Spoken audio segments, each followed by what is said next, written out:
It's like Ellie becomes dumber with every episode. When Dina tells her she loves her, look at her reaction. You love me? Why is it so corny, bro? Oh my gosh. She is not 6 years old, for crying out loud. So, with The Last of Us Season 2 rating dropping like a rock, I've been asking myself, what the hell caused this? Then it occurred to me that the rating dropped as soon as Joel died.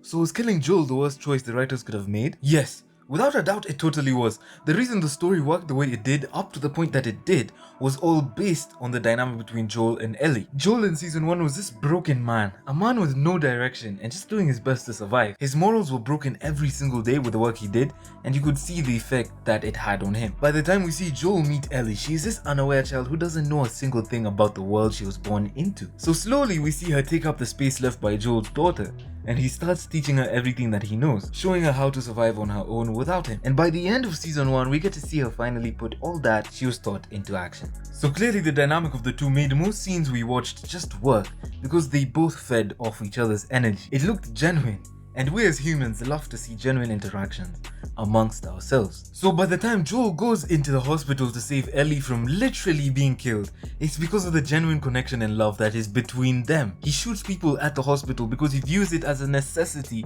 to save the person he cares for. Again, it's genuine. So now we skip over to Season 2 and this Ellie chick is suddenly a hater of everything Joel does. She no longer sees him as a father figure, but just as someone limiting her from doing what she really wants to do. And in universe, it's played off as her being 19 and just hating her father for being overprotective. But it sort of doesn't work. Because her character also takes a dive, she becomes incredibly unpredictable and annoying overall, like her inability to get infected is constantly being abused by her.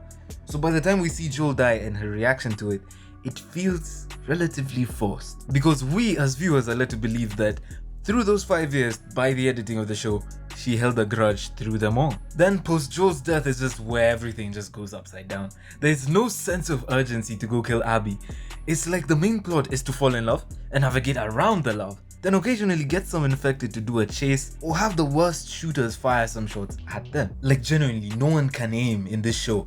It's actually quite annoying. For a militia, why are you spraying and praying? I know that it's infected, but there's humans as well. Anyway, putting that aside, you know what's worse? It's like Ellie becomes dumber with every episode. When Dina tells her she loves her, look at her reaction. You love me?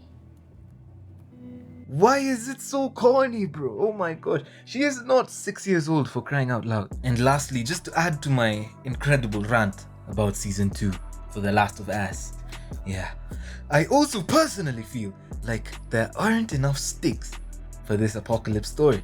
The infected only come in when it's convenient for the story, and they rarely ever feel like they can actually get you when you least expect it. Like the fungus should be able to move around the city in vines. The vines you've seen in the plumbing and all that should all work like a giant hive mind. If you step on a single vine, every infected in a certain radius should therefore be able to tell where you are and run there in a matter of seconds. And don't even get me started on resources.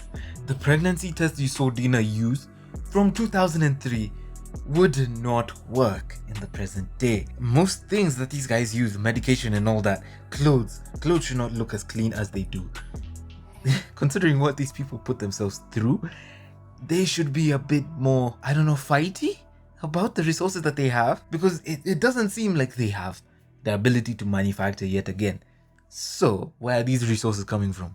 Or is it just convenient for the story yet again? The resources become scarce when the story needs them to become scarce. Anyway, all in all, in terms of Season 3, which will be the next one, I have no clue if they'll be able to salvage this, because I know Season 2 is generally just gonna keep going lower and lower and lower. But after seeing the public's reaction, they may cook something that's even better for Season 3. Guess we'll have to wait to find out. Now piss off.